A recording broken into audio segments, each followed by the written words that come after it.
father noticed that his daughter's grave always remained green, even when the entire cemetery had dried up. He installed a hidden camera, and what it showed changed his life forever.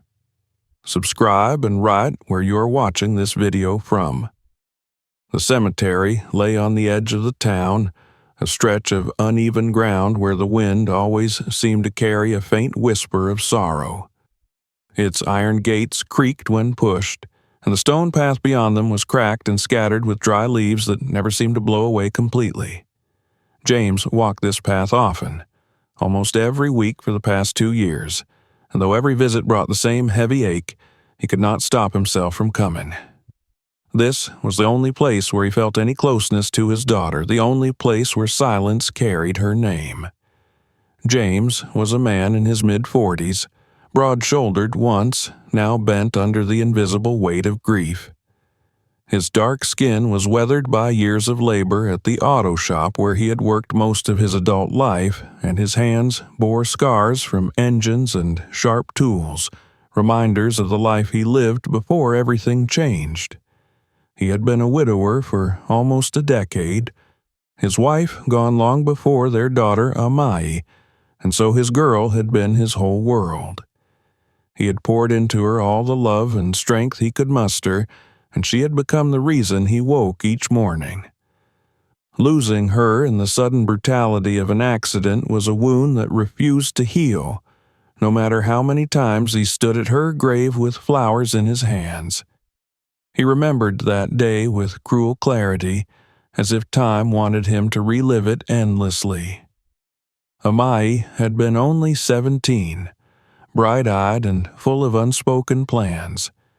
She loved books and filled her room with torn paperbacks from the thrift store, pages highlighted and marked with notes only she could decipher. She talked about the future, about traveling, about learning, about doing something that mattered. James had listened, half smiling, half worried, trying to protect her from disappointment. He had not known that protection was an illusion, that fate would strike with merciless speed. The car accident had been no one's fault, or so the police said, but it had stolen from him the one light in his life, and since then his days were little more than shadows. On this particular morning, the sun was harsh, pressing down with a dry heat that left the grass across the cemetery yellow and brittle.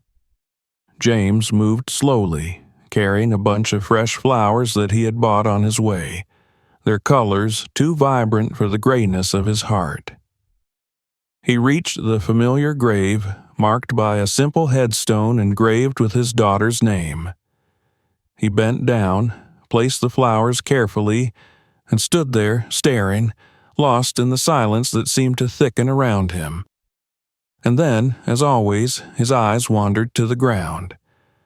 That was when he noticed again the same oddity that had begun to gnaw at him in recent weeks. Her grave was different.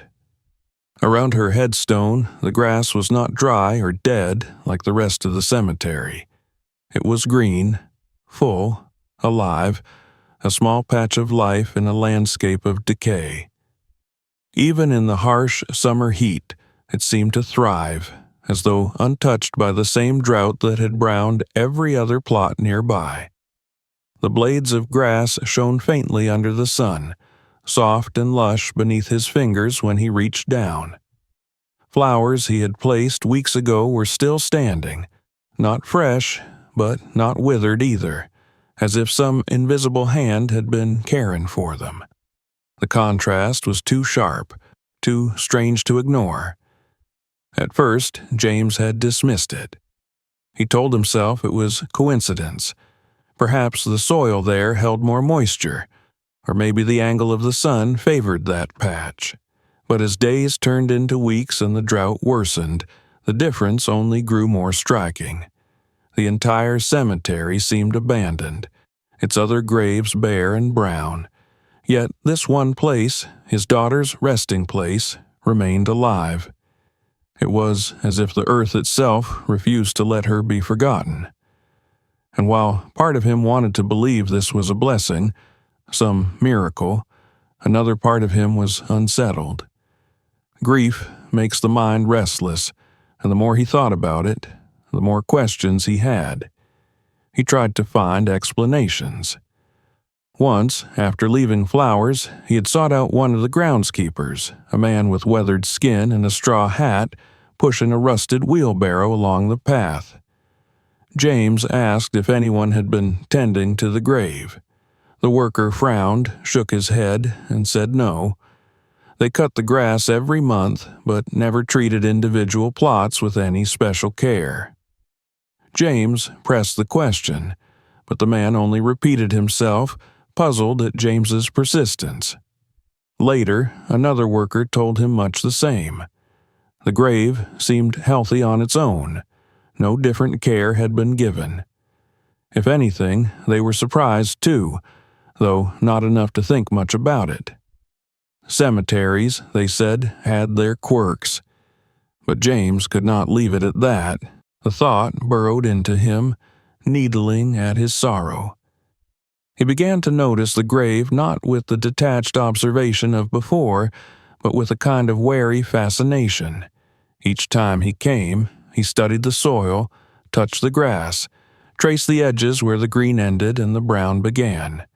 It was always sharp, like a line drawn by an unseen hand. He lay awake at night thinking of it, wondering if perhaps someone else was coming in secret to tend it. But who would? His daughter had been kind, yes, always reaching out to people in need, but she had never spoken of anyone who might do this. James had thought he knew everything about her life, yet now he was beginning to doubt. The loneliness of his home worsened these doubts. After visits to the grave, he would return to a house that echoed with silence. Amai's room was still intact, untouched since the day she had left. The books were stacked in uneven towers, her clothes folded neatly in the drawers, photographs of her mother and father mixed in with drawings she had sketched in her notebooks. Sometimes James sat on her bed, inhaling the faint trace of her scent that lingered in the sheets, and felt as though he were trespassing into her world. He searched for clues, anything that might explain who could be caring for her grave, but all he found were fragments of her thoughts, notes and margins about kindness, about helping, about seeing people that others overlooked. They were the words of a dreamer, but to James they were also mysteries. It was during one such visit, when he placed fresh lilies by her stone and sat heavily on the bench nearby, that the thought came to him with sudden clarity. He needed to know. He could not rest until he understood. Whether it was a stranger, a friend he had never known, or something else entirely, he had to find the truth. The live-in patch of grass had become more than an oddity. It was a riddle tangled in the fabric of his grief. And so he resolved to watch, to see with his own eyes what the groundkeepers did not. James was not a man accustomed to secrets, nor to suspicion, but grief changes people. That evening, he drove to a small electronics shop and bought a discreet camera, small enough to hide but sharp enough to capture the truth. When he returned to the cemetery the next day, he carried the camera in a plain bag. He waited until no one was watching, then crouched by the bushes that bordered the row of graves. His hands trembled as he set it up, angling it toward his daughter's headstone, hiding it beneath leaves so it would not be seen. He paused before leaving, staring at the screen of the device that showed the image of the grave, alive and green. It felt strange, almost like spying on her, but he pushed the thought away. This was not for her, it was for him. He needed answers. That night, back at home, James sat in his chair and stared at the clock. Time moved sluggishly, each minute a wait. He felt the pull of guilt for setting the camera, as though he had disturbed something sacred. but alongside it burned a restless anticipation. Soon, he told himself, he would know. He would see who came to tend the grave, if anyone at all. And if no one appeared, if the grass truly thrived on its own, then he would face that mystery too. Either way, he was no longer content to be a passive mourner. He would watch. He would learn. He owed his daughter that much. And so, in the silence of his living room as the night stretched long and heavy, James waited, unaware that the truth he sought would lead him down a path far beyond anything he imagined, a path where grief would meet revelation, and where sorrow might yet give birth to something greater than itself. The following morning, James awoke with a heaviness that was both familiar and new. Grief had long since become his constant companion, but now it carried a sharper edge, the weight of curiosity gnawing at him like a splinter lodged beneath the skin. The decision he had made the night before, to watch, to learn, had changed the quiet rhythm of his morning into something more restless. He rose early, drank his coffee without tasting it, and found himself checking the clock far more often than he needed. For the first time in months, perhaps years, he felt a purpose beyond simply surviving the day. When evening fell, James drove back to the cemetery. The road was long and uneven, passing through the stretches of dry fields where the grass had gone brittle from heat. He parked near the gates and walked the familiar path with slower steps than usual, his gaze flicking toward the bushes where he had hidden the camera. His hands felt damp as he bent to retrieve the small device, half expecting to find it stolen or broken. But it was still there, undisturbed, the tiny red light blinking faintly. Relief washed through him, tempered by an anxious pulse that tightened his chest. He took it home, sat down in his worn chair, and connected it to his television.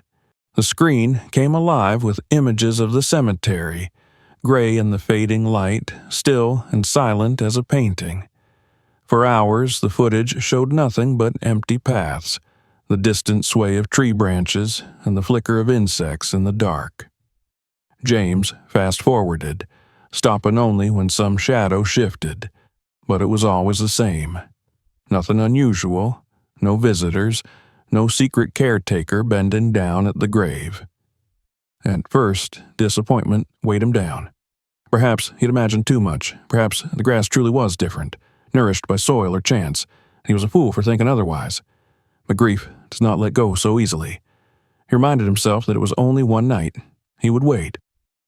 Over the next few days, the routine repeated itself.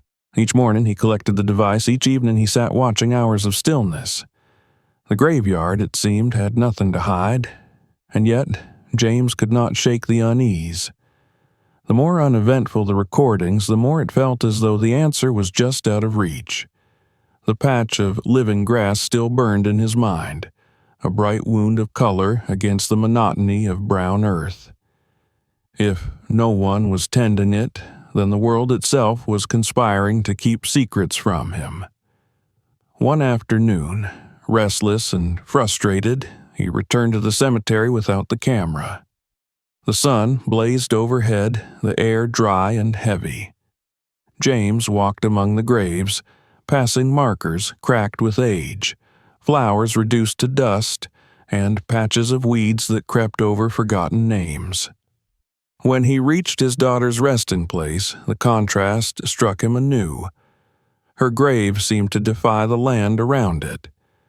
The grass was thick and green, bending gently under the breeze, while the headstone stood polished as if washed clean by unseen hands. He knelt, touching the blades between his fingers. They were cool, damp even, as though touched by water in a place where rain had not fallen for weeks. He felt the same unease coil in his stomach. He whispered to the earth, asking for an answer, though he knew none would come. The groundskeeper passed by with his wheelbarrow, and James rose to meet him. The man was old, his face a map of wrinkles, his hands cracked from labor. James asked again if anyone had tended to this grave, perhaps a volunteer or a family friend he did not know.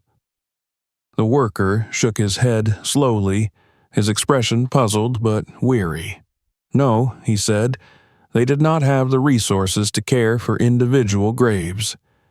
They trimmed grass when they could, cleared weeds once a month, but never focused on one plot alone. James pressed further, but the man only shrugged, muttering that cemeteries had their oddities. Some spots held water longer, some resisted weeds, some seemed favored by chance. James did not believe it. He thanked the worker, though bitterness lingered on his tongue. The man's words were too convenient, too dismissive. He felt as though everyone else accepted mystery easily, while he was left clinging to questions that no one wanted to answer. His daughter was not chance. Her memory was not to be explained away by quirks of soil. Something, someone, had to be responsible. That evening, James adjusted the position of the camera before leaving. He angled it closer, making sure it captured not only the grave but also the surrounding path. He tightened his jaw, telling himself he would not stop until he knew. Days blurred together, each one marked by the same ritual: work, the cemetery, the camera, the long hours of watching. He grew used to the sight of the grave on his screen, so much so that it began to haunt his dreams. At night, he would see the grass glowing in the darkness, a patch of life pulsing like a heartbeat. He would wake and sweat, unable to return to sleep. Then, one evening, just as his patience began to fray, something shifted. The sun was setting on the recording, the light stretching shadows long across the cemetery. James had been half watching, weary of the sameness, when a flicker of movement caught his eye. His heart jolted. He leaned forward, eyes fixed on the screen. There, in the distance, small figures moved along the path. At first, he thought it was his imagination, a trick of fading light, but then the shapes grew clearer. They were children. His breath caught as he counted them. 4, slender and hesitant as they made their way toward the grave. Their clothes hung loose, torn in places, their shoes mismatched or absent. They carried small objects in their hands, a bottle, a bag, something metallic that glinted briefly in the light. James's heart pounded as he watched them approach his daughter's resting place. They moved without laughter, without chatter, their silence deeper than the graveyard itself. When they reached the patch of green, one child knelt and unscrewed the bottle, pouring water carefully over the grass. Another reached into the bag and drew out a rag, wiping gently at the stone. A third crouched low, trimming the edges with what looked like a pair of old scissors. James sat frozen, staring at the screen, his hands trembling against his knees. The children worked with such care, such deliberate gentleness, that it unsettled him more than if they had vandalized the place. They treated the grave as though it were sacred, as though it belonged to them in some unspoken way. He watched them for long minutes, unable to move, unable even to breathe. His mind reeled with questions. Who were they? Why his daughter's grave? Where had they come from? And where would they go when they left? When the recording ended, the children melted back into the shadows, leaving the patch of grass glistening with water, the headstone clean and shining faintly in the twilight. James remained seated long after the screen had gone dark, his body heavy, his mind aflame. At last he had seen something, an answer, though not yet the truth. The grave was not cared for by chance nor by miracle. It was the hands of children, strangers who seemed to know and revere his daughter's memory. That night he could not sleep. He lay in bed, staring at the ceiling, the image of those thin figures imprinted in his mind. He felt both relief and unease, a strange gratitude laced with dread. Relief, because the mystery was no longer without shape. Unease, because new questions had risen, sharper than before. Why children? Why hers? What connection tied them together? By dawn, James had made another decision. Watching was no longer enough. He needed to see them with his own eyes, not through the lens of a hidden camera, but face to face. He needed to understand why they came, and why they cared for his daughter when the rest of the world had moved on. And so, with a heart heavy yet resolved, James prepared himself for the next step, unaware that the path he was about to follow would lead him deeper into his daughter's hidden life, and into the truth she had left behind. The following days were no longer filled with empty hours, but with a new and restless energy. James had seen them, the children who came at dusk, their small bodies moving with silent purpose among the graves. The images had unsettled him so profoundly that the rhythm of his life seemed to change overnight. Every morning he woke with a sharper awareness. Every evening he rushed through his routines, waiting for the moment he could set his eyes on the screen and watch again. The hidden camera, once a tool of doubtful value, had become his only tether to answers. He had not yet confronted the mystery directly, but now he knew the shadow had form, the unknown had faces. On the first evening after seeing them, James set the device to record once more, his hands trembling as he adjusted its angle and cleared the leaves that partially obscured the view. He lingered longer than usual at the grave, staring down at the green grass, now no longer merely strange but touched by the deliberate kindness of unknown hands. He felt both gratitude and unease, gratitude that someone had cared for his daughter's resting place, unease that these strangers moved in secrecy, as though ashamed or afraid of being seen. When he returned home, he could hardly keep himself from fast-forwarding through the daylight hours until the cemetery darkened on screen. At first, the images were no different than the days before. Still paths, lonely headstones, the gradual descent of the sun. Then, just as the sky deepened into gold, the shadows lengthened and small figures appeared once more. James's breath caught as he leaned closer. They were there again, the same group of children, no more than 10 or 11 years old by the look of their small frames. One carried a plastic bottle, the other clutched a rag, another had what seemed like a pair of battered garden shears too large for his hands. They moved carefully, always together, glancing about as though fearful of interruption. Their clothes were the same worn garments as before, loose and torn, shoes mismatched or missing entirely. This time, James watched with the intensity of a man memorizing details he might never see again.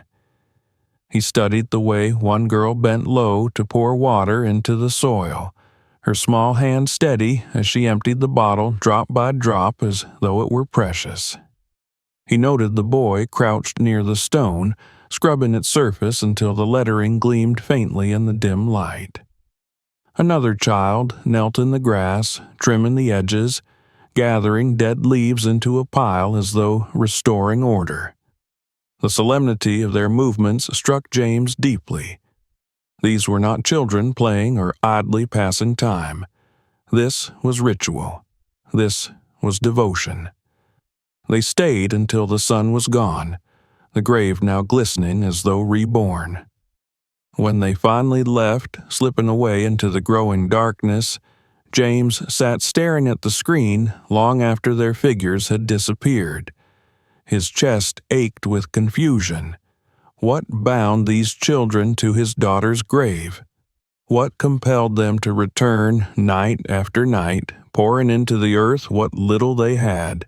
He thought of their ragged clothes, their thin limbs, the careful silence with which they moved. They had nothing, yet they gave more than he, her own father, had been able to offer since her death. Shame rose within him alongside wonder. The next morning, James returned to the cemetery in person. The air was heavy with heat, the path cracked and pale beneath his boots. As he walked toward the grave, he noticed the fresh traces of their work, the headstone polished, the grass dark with water, the edges neatly trimmed. It was as though they had left behind an invisible signature, proof of their devotion. He crouched down, touching the soil, feeling the cool dampness seep into his fingertips. For the first time in 2 years, he did not feel entirely alone in his mourning. Others had been here. Others remembered. But watching through a camera was no longer enough. He needed to see them with his own eyes, to understand not only that they came, but why. The thought consumed him all day as he worked, his hands clumsy on the tools, his mind elsewhere. By the time evening approached, he had made up his mind. He would wait. He returned to the cemetery before dusk, choosing a bench near enough to the grave that he could watch without being hidden entirely. His heart pounded with nervous energy, as though he were a boy again, waiting to glimpse something forbidden. He sat in silence, the shadows stretching longer, the air cooling as the sun dipped lower. For a time, there was nothing but the rustle of leaves and the faint cry of birds. Then, as the light softened, he saw them. The children came from the far side of the cemetery, moving in the same careful formation as he had seen on the screen. They carried their small burdens in silence, eyes lowered, steps deliberate. James's breath caught as he leaned forward, but he forced himself to remain seated, to appear calm.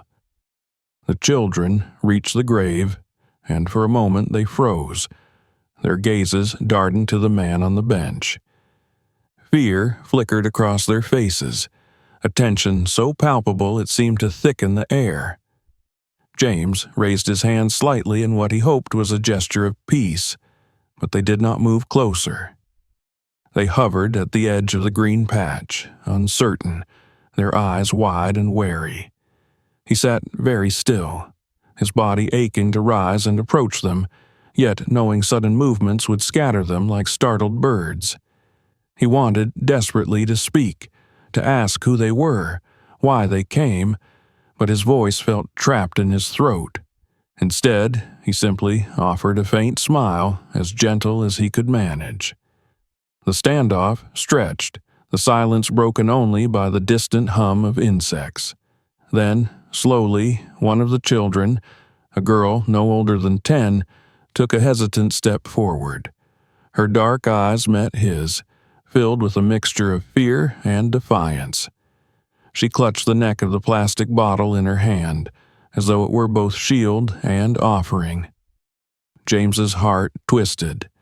In that moment, he wanted to weep, to gather them close, to demand answers and offer comfort all at once. But he remained still, knowing trust was fragile. The girl looked at him for a long moment before glancing back at the others. They hesitated, shifting uncertainly, but when she knelt by the grave and began to pour water over the grass, the others followed. Together they resumed their work, moving quickly but carefully, their silence deeper now, tinged with caution. James watched, overwhelmed, as they tended to the grave even in his presence. Their fear had not kept them away. Their devotion was stronger. The sun slipped lower, shadows swallowing the ground, and the children finished their quiet task. They stepped back, the grave once more freshened by their care. Then they looked at him again, eyes wide, bodies tense.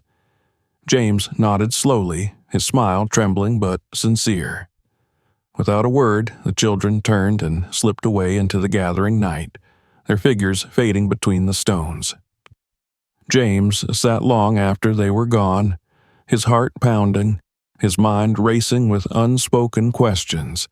He had seen them now with his own eyes, had felt their presence not through the cold distance of a lens, but in the charged air of shared space. They were real as the devotion they showed. And though they had not spoken, though no answers had yet been given, James knew this was only the beginning.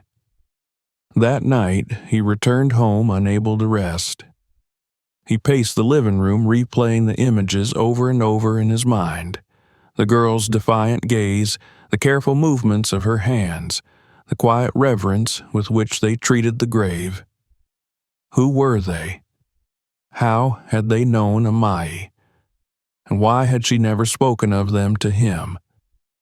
He felt a deep ache of regret that he had never asked more about her life, never pushed past the surface of her gentle smiles and books. Perhaps she had carried a world within her he had never seen. Sleep came late, heavy with troubled dreams. When he woke, the questions were still there, sharper than before. Watching was no longer enough. Waiting was no longer enough.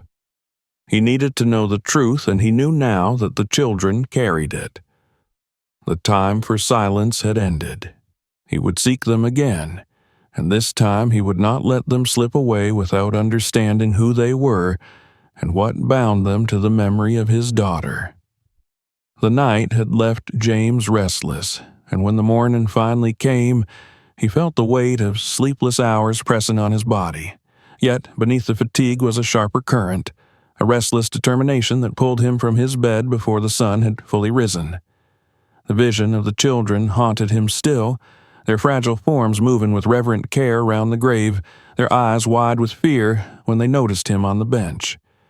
He could not shake the image of the girl who had stepped forward, the one who had dared to kneel and pour water even while he watched. Her gaze lingered in his memory, filled with something more than fear, something closer to loyalty or even love. He carried that look with him now, a puzzle that demanded to be solved. For the first time in years, James felt as though his grief had been pierced by something stronger than despair. He still mourned, and always would, but his sorrow was no longer stagnant. It had transformed into motion, into a desperate need to understand. He thought of Amai constantly, but not as a still, untouchable memory. Instead, he thought of her as a girl whose life had been larger than he had realized, whose kindness had left ripples beyond the walls of their home. If those children were proof of that, then he would not rest until he uncovered the truth of who they were and what she had meant to them. The following day he returned to the cemetery once more, this time earlier, hoping to catch some trace of their presence even in the light of day. He sat on the bench and watched the grave, though he knew the children would not come until dusk. The groundskeeper passed again with his wheelbarrow and gave him a curious glance, but James waved him off. He had no desire to explain. Hours slipped by, the sun climbing higher, the heat bearing down on his shoulders. By late afternoon, his shirt clung to his skin and his throat was dry, but he did not leave. He waited. As the sky began to soften into evening, James's heart quickened. He knew they would come, just as they had before, moving in their quiet procession like shadows returning to their sanctuary. And they did. From the far side of the cemetery, their small figures emerged, carrying their mismatched tools and bottles of water, moving with the same care he had come to recognize. This time, however, James was ready. He rose slowly from the bench as they drew near, his movements deliberate, his body angled in a way that would not seem threatening. The children noticed him at once, their steps faltering, their eyes widening with the same fear as before. James stopped where he was, raising his hands slightly in a gesture of peace. "It's all right," he whispered, though his voice was swallowed by the distance. He did not move closer, not yet. He wanted them to see that he would not chase them, that he meant no harm. The girl who had stepped forward the last time looked at him again, her dark eyes glinting in the fading light. For a moment, he thought she might turn and run, but instead she clutched the bottle tighter and led the others onward. Together, they approached the grave, though their movements were quicker, more nervous than before. James watched as they performed their ritual, pouring water, wiping the stone, trimming the grass. He felt a lump rising in his throat as he realized how dedicated they were, how much effort they put into caring for a grave that was not their own. He wanted to speak, to demand answers, but he held back, afraid that too much too soon would send them fleeing. When they were finished, they looked at him once more, their bodies tense. He took a slow step forward, then another, careful not to close the distance too quickly. "I just want to know," he said softly, though again his words carried little in the open air. The children exchanged glances, uncertain, and then, as if some silent agreement had passed between them, they turned and slipped away into the dusk, leaving James standing by the grave with his heart pounding.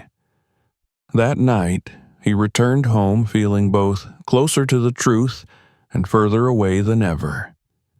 He had seen them again, had come nearer to speaking, but the silence between them remained unbroken. Still, he sensed that something was shifting. They hadn't run outright. They had not abandoned the grave when they saw him. Instead, they had continued their work. That was a kind of trust, however fragile, and James knew he could not give up now. Over the next week, he repeated the ritual. Each evening he arrived early, waiting on the bench, sometimes moving closer to the grave, sometimes staying further back. The children always came, though their wariness remained. Some nights they lingered longer, other times they worked quickly and left. James began to notice details he had missed before. The girl's careful leadership, the way the others looked to her before acting, the boy with the oversized shears whose hands shook with the effort of trimming the grass, the smallest child who carried nothing but stayed close, gathering stray leaves with bare hands. They were not random wanderers. They were bound together, their purpose focused entirely on his daughter's grave. At last, one evening, when the sky was streaked with deep violet and the air was cool with approaching night, the moment he had longed for arrived. The children had finished their work and were preparing to leave when James stood and stepped closer, his voice breaking the silence. "Please," he said, his tone raw with emotion. "Tell me why." The children froze. Their eyes darted to the girl, waiting for her response. She stood still, her small frame tense, her gaze locked on James's face. For a long moment, he thought she would remain silent, but then she drew in a breath and stepped forward. Her voice, when it came, was soft but steady. "We knew her," she said simply. James's heart stopped. The words echoed in his chest like a bell struck in an empty church. He stared at the girl, his throat dry, his mind struggling to grasp the meaning. She had known Amai. These children, ragged and silent, had been part of his daughter's life in a way he had never understood. He wanted to ask more, to demand every detail, but the girl's eyes were wary, her body poised as though ready to run if he pushed too hard. He swallowed his questions, forcing himself to nod instead. "Thank you," he whispered.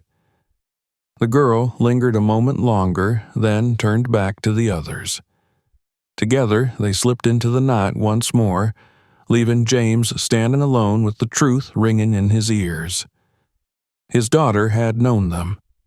She had touched their lives in ways he had never seen.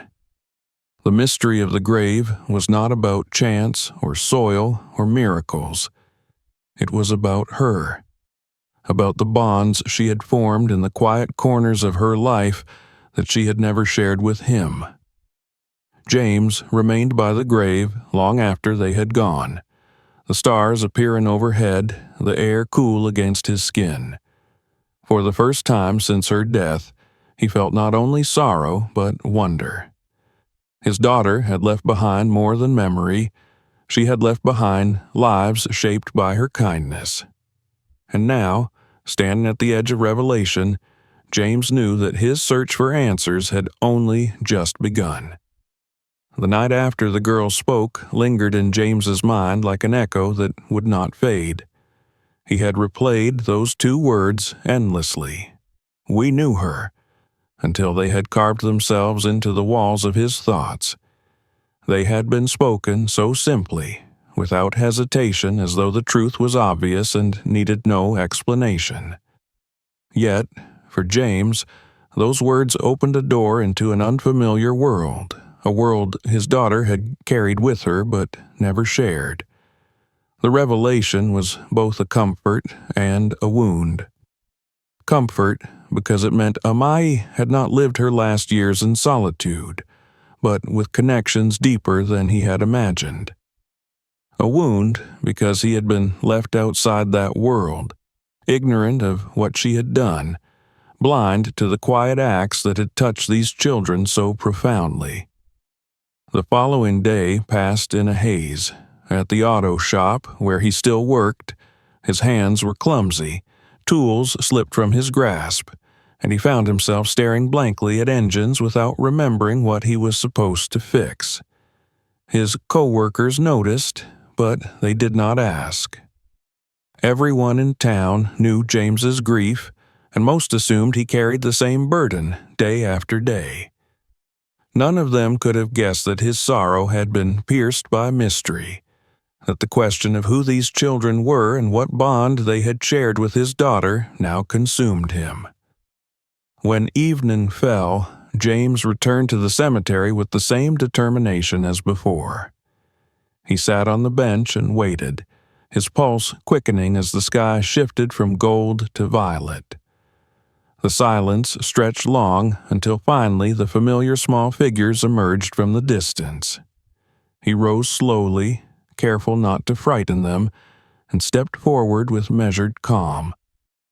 The children stopped as they always did, their eyes wary, but this time James spoke before they could retreat.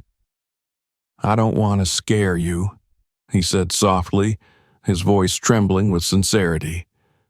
"I only want to understand." The girl who had spoken before looked at him again, her eyes dark and steady. For a moment, she seemed to weigh his words, then she nodded almost imperceptibly and led the others forward.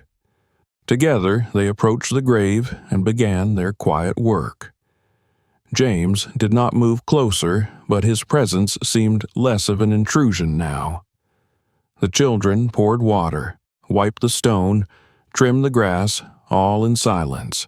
When they were finished, the girl remained standing while the others shifted uneasily.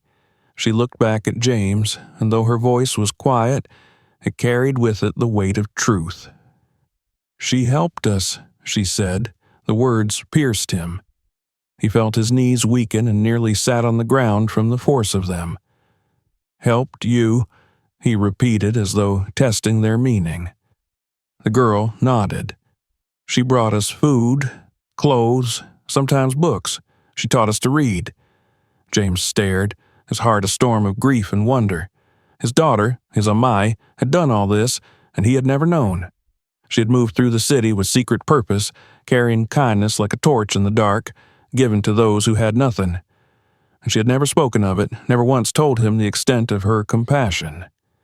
Tears burned at the edges of his eyes as the girl continued. "She came to us when no one else did," the child said. She sat with us on the street. She read aloud. She smiled at us like we mattered. Her voice faltered, but her chin lifted in defiance of the tremor. No one else ever did that. The others shifted closer, emboldened by her words. One of the boys spoke, his voice rough with shyness. She brought me shoes when mine broke. She told me they used to be hers, but they fit me. She said I should run fast in them, like I was chasing the wind. He swallowed hard, eyes lowering to the ground. I still have them. Another child added in a whisper, She gave me a book. She wrote my name inside. She said if I could read, the world would be bigger than the street. James's vision blurred as tears spilled freely down his cheeks. He turned his face away for a moment, overwhelmed by the torrent of emotions crashing over him. He had always known his daughter was kind, but this was more than kindness. This was a life dedicated to giving, to lifting others in quiet ways that had gone unseen by him. He thought back to the times she had slipped out of the house with her backpack, claiming she was going to the library or to see a friend. He had never questioned it. He had trusted her, proud of her independence, never suspecting that she was carrying food and clothes to children no one else cared for. Shame mingled with pride in his chest. He had been her father, yet he had not truly known the depth of her heart. She had chosen to bear this secret kindness alone, without seeking recognition, without asking for his help. And now, 2 years after her death, the truth revealed itself through the devotion of those she had saved. The children shifted again, their silence heavy now, their task at the grave complete. The girl looked at him once more. "We didn't want her to be forgotten," she said. "That's why we come. We take care of her place because she took care of us." James could not speak. His throat was too tight, his chest too full. He wanted to gather them in his arms, to thank them, to apologize for not knowing, for not continuing what his daughter had started. Instead, he simply nodded, his tears flowing freely in the dimming light. The children, sensing his silence, turned and slipped into the night, leaving him kneeling by the grave, his heart breaking anew but also burning with a new purpose. That night, James returned home and entered Amaya's room for the first time in months. He turned on the lamp and let his eyes wander over the piles of books, the scattered papers, the notes scribbled in her neat, careful hand. For hours he searched, and slowly he began to see the fragments of a life he had missed. In the margins of her books she had written names, words of encouragement, reminders of stories she had shared. On a scrap of paper he found a list: bread, apples, shoes, notebook. The handwriting was hers, the meaning now clear. These had not been items for herself, but for the children she had carried in her heart. James sank onto her bed, clutching the paper to his chest, and wept. The grief that had suffocated him for 2 years had shifted into something different. It was still pain, still loss, but now it was also revelation, a glimpse into the vastness of his daughter's spirit. He felt pride swelling through his sorrow, pride so immense it hurt. She had lived a life of quiet bravery, of uncelebrated kindness, and she had left behind a legacy that could not be measured in years or possessions. As dawn broke outside his window, James rose with a new resolve. He could not bring Amaya back, but he could honor her. He could take the pieces of her hidden life and make them whole, give them shape and continuation. Those children had cared for her grave because she had cared for them in life. Now it was his turn to care for them, to carry forward what she had begun. The thought steadied him. gave him strength. For the first time since her death, he felt something close to hope. The morning light that crept through James's window felt different than it had in years. For so long, dawn had been nothing more than another beginning of another empty day, a cycle of grief and monotony that never seemed to end. But now the pale sunlight brought with it something else, a quiet urgency that pressed against his chest and refused to let him remain still. He rose slowly, his body stiff from the sleepless night spent in Amai's room, her notebooks and scraps of paper still scattered across the bed where he had left them. He lingered for a moment, his hand resting on the worn fabric of her blanket, and allowed himself to breathe in the faint trace of her that still clung to the room. The sorrow was still there, heavy and immovable, but it had been joined by something new, a sense of direction, a faint outline of purpose forming in the fog of loss. He moved through the house with a restless energy, unable to sit or focus. The fragments of the children's words echoed in his mind with relentless clarity. She helped us. She brought us food. She taught us to read. Each memory they had shared was like a piece of a puzzle that revealed the scope of his daughter's hidden life. And together they formed a picture that both humbled and unsettled him. He thought of how many nights he had sat in his chair, drowning in grief, while she had once carried backpacks filled with food and clothes into the darkness, her steps purposeful, her heart turned outward. She had seen what he had not. She had done what he had not. That realization, both beautiful and painful, left him trembling with the knowledge that he could not remain the same man he had been. Work that day was impossible. He went to the auto shop out of habit, but his hands shook so badly that he dropped a wrench onto the concrete, the metallic clang echoing harshly in the garage. His co-workers glanced his way, but said nothing. They had long since stopped expecting conversation from him. He pretended to adjust a carburetor, but in truth he was lost in thought, his mind miles away from the oil and steel before him. A question consumed him, one he could no longer ignore. What was he going to do with the truth he had been given? That night he returned once more to the cemetery, though he knew the children would not speak again so soon. He sat on the bench, staring at Amai's grave, the green grass now more alive than ever in his eyes. He whispered her name into the air, his voice breaking. "What do I do now, baby girl?" The silence offered no answer, but within his own heart he felt the stirrings of one. She had given herself quietly, without asking for recognition, and she had left behind not only her memory, but a responsibility. If he allowed the children she had cared for to fade back into the shadows, then her legacy would die with her. If he did nothing, then her kindness would be nothing more than an echo. Sleep evaded him again that night. He sat at the kitchen table with a pad of paper in front of him, scribbling ideas like a man grasping at the edges of a dream. Shelter, food, clothes, books, a place where children could be safe, a place that carried her name, that carried her spirit. Each word he wrote felt both impossible and necessary. He was not a wealthy man. He had no training in running programs or shelters.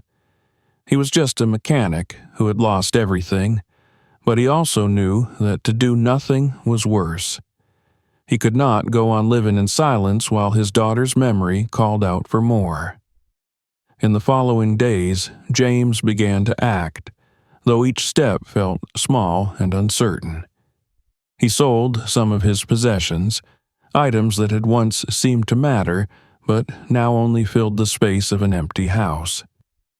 He spoke to the pastor of a local church, haltingly explaining his vision, unsure if the man would laugh at the foolishness of it.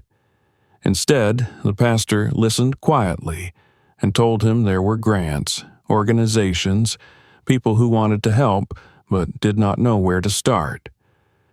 James left the church that day with a stack of pamphlets and a strange new feeling swelling in his chest. Possibility. At night, he researched on his old computer, reading about shelters in other towns, about programs for homeless children, about how others had turned small beginnings into something lasting. The words blurred together sometimes, but he pressed on, filling page after page with notes. He thought of Amai's lists, the neat handwriting, the simple items she had carried to those children. Bread, apples, shoes, notebooks. She had done what she could with what she had. He would do the same. He did not need to change the world in a day. He only needed to start and to keep going, just as she had. The children still came to the cemetery in the evenings, and James still waited for them, though he did not press them for more. Their presence was a reminder of why he was doing this, why he could not falter. Sometimes they lingered long enough for him to offer food or bottled water, leaving the items nearby where they could take them without fear. Slowly, the tension between them softened. The girl no longer looked at him with only fear, but with a cautious trust that made his heart ache. He wanted to tell her everything, that he was building something, that soon she and the others would not have to wander in the dark. But he held his tongue. He knew trust took time, and promises meant nothing if not kept. As weeks passed, the idea in his mind began to take shape. He found a small building on the edge of town, a place long abandoned but still standing. Its roof sagged, its windows were cracked, but James saw more than decay. He saw walls that could hold warmth, rooms that could hold beds, a kitchen that could fill hungry stomachs. He saw a home, not for him, but for the children his daughter had loved. He scraped together what he could and signed the papers with hands that shook. When he walked through the empty halls for the first time, the sound of his footsteps echoing against bare walls, he whispered her name again. "This will be yours, Amai." Each day after work, he labored there. He scrubbed the floors, patched the walls, replaced broken glass. His muscles ached, but the pain felt cleansing, purposeful. Neighbors began to notice, and little by little, some came to help. A man from the hardware store donated paint. A woman from the church brought old furniture. Someone else dropped off blankets. Word spread quietly, and though James had never been a man who sought the community's gaze, he found himself surrounded by hands willing to lift alongside his. It startled him at first, but he accepted their help with humility, grateful that others could see what he was building. At night, when exhaustion threatened to overwhelm him, he would sit on the dusty floor of the shelter and close his eyes. He would picture Amai, her bright eyes, her notebooks filled with hope. He imagined her walking these halls, her laughter echoing against the walls, her hands arranging books on shelves. The image filled him with strength, enough to rise again and continue. The turning point came one evening when he returned to the cemetery after a long day of repairs. The children were there, their small figures bent over the grave as always. He stood a distance away, watching, his chest tightening with emotion. When they finished, he stepped forward and spoke with a steadiness he had not felt before. "I am building a place," he said softly, his voice breaking the silence of the evening. "A place for you, for all of you, in her name." The girl looked at him, her expression unreadable in the fading light. She said nothing, but after a moment she nodded, the smallest of gestures, yet enough to make James's heart swell. He knew she did not believe him yet. He knew trust would take time. But that nod was enough. It was the beginning. That night, as he drove home with calloused hands and a weary body, James realized that his grief had shifted once again. It was no longer a weight that crushed him into the ground. It was a fire, burning at his core, propelling him forward. His daughter's life, though brief, had been filled with light. Now it was his task to ensure that light did not fade. He would build the shelter. He would open its doors. And when he did, it would not only be for the children who had cared for her grave, it would be for every child who wandered the shadows, unseen and forgotten.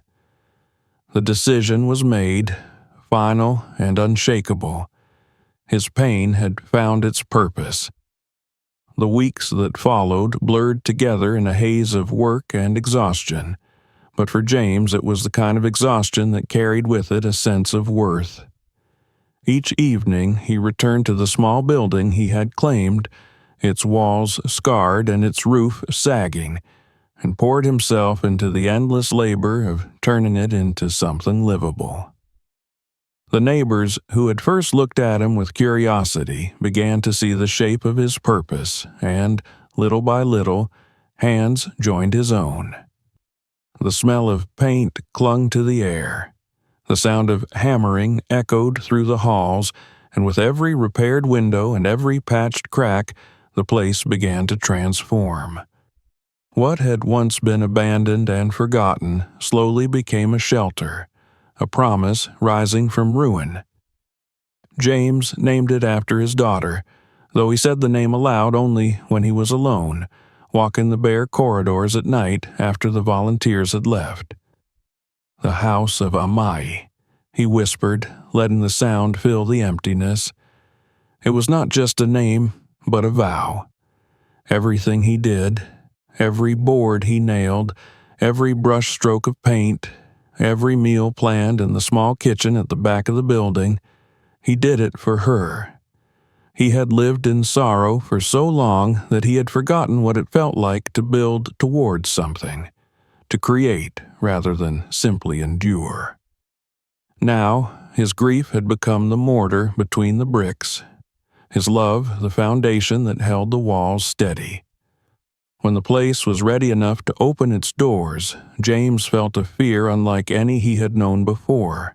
The work of repairing walls and laying floors had been tangible, something he could measure, something his hands could control, but opening the shelter meant facing the children themselves, meant proving that his promise was more than words. He worried they would not come, that they would slip back into the shadows where they had lived before, leaving the rooms empty and his effort meaningless. That fear clung to him even as he stood before the painted door one evening, the key trembling in his hand. But the children did come. The first night, it was only the three he had watched for so many evenings at the grave, the girl with the steady eyes, the boy with the two large shears, the smallest who had carried leaves in his bare hands. They entered cautiously, their bodies tense, their gazes darting around the room as though they expected the walls themselves to betray them. James greeted them softly, his voice low, his hands open. He showed them the beds, the clean blankets, the shelves lined with books he had gathered from donations and from Amai's own room. He guided them to the kitchen where pots simmered with a simple stew. For a long while they said nothing, but their eyes widened, and slowly, carefully, they began to settle. The next night, more children came. Word had spread, carried quietly among those who slept in alleys and abandoned lots, among those who scavenged for scraps and hid from the world. They arrived hesitantly, but the sight of the shelter, of the others already inside, drew them through the doorway. Within a week, the once empty halls were filled with the sound of footsteps, with whispers and laughter that had not been heard in that building for years.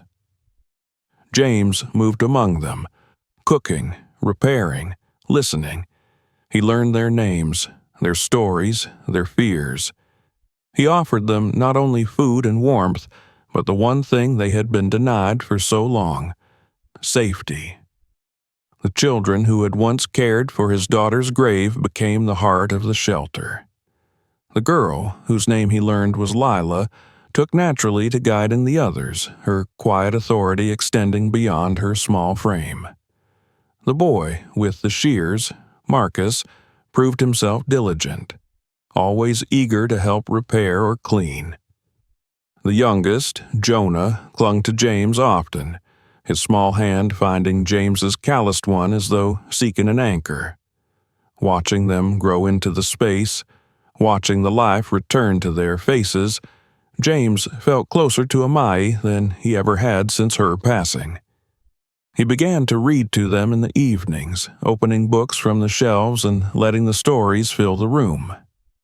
At first, the children listened silently, but soon they began to ask questions, to point at words, and stumble through them aloud. James saw their eyes brighten with the same hunger for knowledge he had seen in his daughters, and his heart ached with both pride and sorrow. He thought of the nights she must have sat with them in alleys or on curbs, reading with the same patience, planting seeds of hope where none should have grown. Now those seeds were sprouting again, watered by his own voice. The shelter grew slowly, its reputation spreading not through advertisements or announcements, but through the whispers of children who had found a place of refuge. More beds were needed, more meals, more books, but somehow there was always just enough. Donations came in unexpected ways. A box of food left on the doorstep, a stack of clothing from a neighbor, a volunteer offering to teach lessons. James accepted each gift with humility, knowing it was Amai's spirit that moved people to give. He never let anyone forget whose name the house bore, whose legacy they were carrying. As the months passed, the graveyard visits changed. James still went to see his daughter, still laid flowers by the stone, but he no longer found the grass the only sign of life.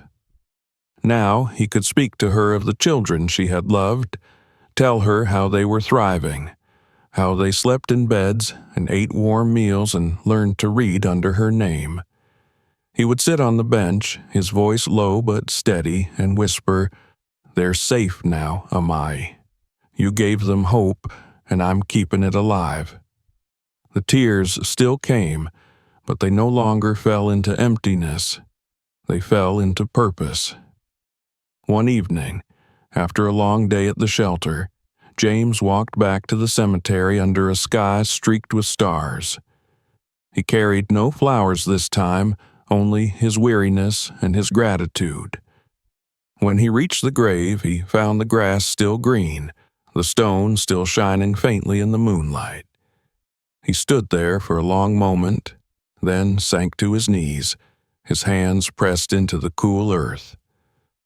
"You did this," he whispered. "You left me your heart, and I'll carry it until I can't any more." In that moment, James understood that his life had changed forever. He would never stop mourning his daughter, but mourning was no longer the whole of his existence. His grief had become a foundation, one upon which something lasting had been built. The house of Amai stood not only as a refuge for children who had once been invisible, but also as proof that love, even when cut short, could endure. It could grow. It could shelter others. As he rose and looked at the grave one last time before leaving, James felt the weight on his shoulders lighten, not because the pain was gone, but because it was shared now. Shared with the children, shared with the community, shared with the world his daughter had touched in ways he had never known. Her kindness had not ended with her death. It lived in him, in the shelter, in the laughter that now filled its halls. And as long as it lived, so did she. Don't miss what's coming next. Hit subscribe now so you never miss another shocking story. Tap the bell and jump into our next video for even more unbelievable twist. And if this story left you speechless, share it with your friends. Let them be stunned too.